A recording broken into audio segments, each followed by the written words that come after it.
Hello everyone and welcome back to my YouTube channel. और आज हम लोग बात करने वाले हैं एपिस्टेक्सिस के बारे में, जिसको कि हम अंग्रेजी में नोज ब्लीड और उर्दू में हरफ आम में नक्सीर या नाक से खून आने का भी कहा जाता है इसके बारे में।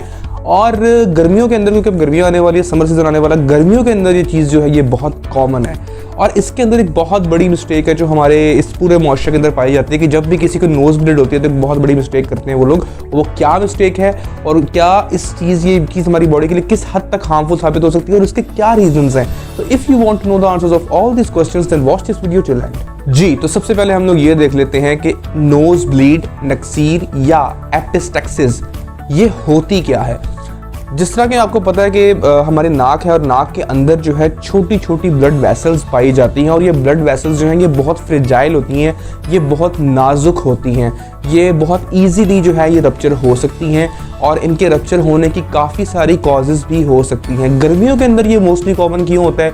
क्योंकि हवा जो है वो खुश्क हो सकती है। एक स्पेसिफिक सीज़न आता है समर सीज़न के ड्यूरिंग के हवा खुश्क होती है और गर्म होती है। जब आप सांस लेते हैं तो देयर आर चांसेस कि आपकी जो नाक के अंदर की म्यूकोजल जो लाइनिंग है वो लाइनिंग डैमेज हो और उस लाइनिंग की डैमेज होने की वजह से वो छोटी छोटी जो आपकी ब्लड वेसल्स हैं वो रप्चर हो जाएं और वहाँ से नोज ब्लीड स्टार्ट हो जाए।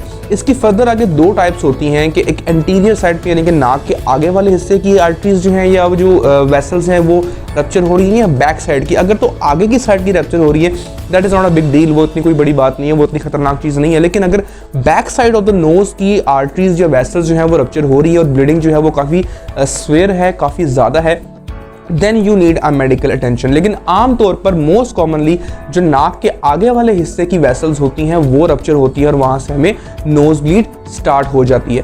अब इस कंडीशन के अंदर सबसे बड़ी मिस्टेक जो हमारे माशरे के अंदर लोग करते हैं वो ये करते हैं कि उस शख्स को सीधा लिटा दिया जाता है, या इवन अक्सर लोग कहते हैं कि अपने सर को बैक साइड के ऊपर ले जाओ, यानी कि पीछे की तरफ अपने सर को झुका लो और फॉर फ्यू सेकंड्स जब तक आपकी ब्लीडिंग रुक नहीं जाती आपने इसी पोजीशन में लेटे रहना है या अपने हेड को बैक साइड पे मूव करना है या छत की तरफ आपने देखना है। हालांकि ऐसा बिल्कुल भी नहीं करते।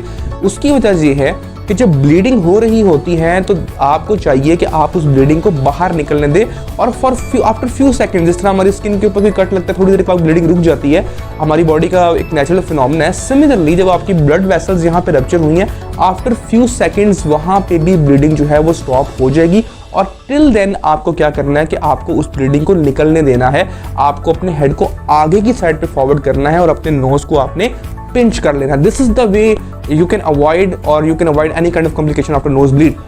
लेकिन अगर आप सीधा लेट जाएंगे, सर को पीछे की तरफ लेके जाएंगे, तो जो ब्लीडिंग आपकी बाहर निकलनी थी अब वो ब्लीडिंग आपकी बैक साइड के ऊपर मूव कर रही है। It may go to your throat, it may go to your stomach, it may go anywhere else where it find the way. तो इस कंडीशन के अंदर आपने कभी भी अपने हेड को बैक साइड पे नहीं लेके जाना और सीधा कभी नहीं लेटना, बल्कि अपने हेड को आगे की तरफ मूव करना है ताकि जितनी ब्लीडिंग हो रही है फॉर फ्यू सेकंड्स हो रही है, वो ब्लीडिंग जब स्टॉप होगी तो सारा का सारा खून जो है वो बाहर निकले, बजाय इसके कि वो आपकी बॉडी के अंदर बैक साइड पे जाए। तो ये वो मिस्टेक थी जो कि हमारे मुआशरे के अंदर आमतौर पर नोज ब्लीड, एपिस्टेक्सिस या नक्सीर के साथ किया जाता है। अब अगला क्वेश्चन ये कि क्या हमें इस कंडीशन के साथ डॉक्टर के पास जाना चाहिए? उसकी काफ़ी सारी चीज़ें निकल आती हैं उसके बीच में से। फर्स्ट ऑफ ऑल ये है कि आपको कितनी फ्रीक्वेंटली ये चीज़ फेस करने को मिल रही है। अगर तो महीने के अंदर, 2 महीने, 3 महीने के अंदर या इवन 6 महीने के अंदर आपको एक एपिसोड्स देखने को मिल रहे हैं specifically in a specific season, so there is no issue about it. और ब्लीडिंग का भी डिपेंड करता है कि ब्लीडिंग ज़्यादा है, थोड़ी है, या ब्लीडिंग कितने टाइम के लिए सस्टेन कर रही है, वो चीज़ें भी डिपेंड करती हैं। अगर तो आपको लग रहा है कि ब्लीडिंग जो है वो बहुत ज़्यादा है और बहुत टाइम से वो हो रही है, वो रुक नहीं रही, then you have to rush to the hospital immediately. लेकिन अगर छोटी सी ब्लीडिंग है और आपने उसको पिंच करके रखा नोज़ को और आफ्टर 15 सेकेंड्स, 30 सेकेंड या 45 सेकेंड्स और इवन आफ्टर अ मिनट वो ब्लीडिंग वहाँ से रुक जाती है, then there is no need to worried about. आप उसको करने की ज़रूरत नहीं है। बस ये है कि कोशिश करें कि अपने नोज़ को किसी भी किस्म के ट्रॉमा से बचाएं। जब लू चलती है, गर्मियों के अंदर गर्म हवा चलती है, इस तरह की कंडीशन में अपनी नोज़ को कवर करके रखें ताकि हॉट और ड्राई एयर जो है वो आपके नोज़ के म्यूकोजल लाइनिंग को डैमेज ना कर सके। Now I hope you guys know that what is nose bleeding, epistaxis या नक्सीर।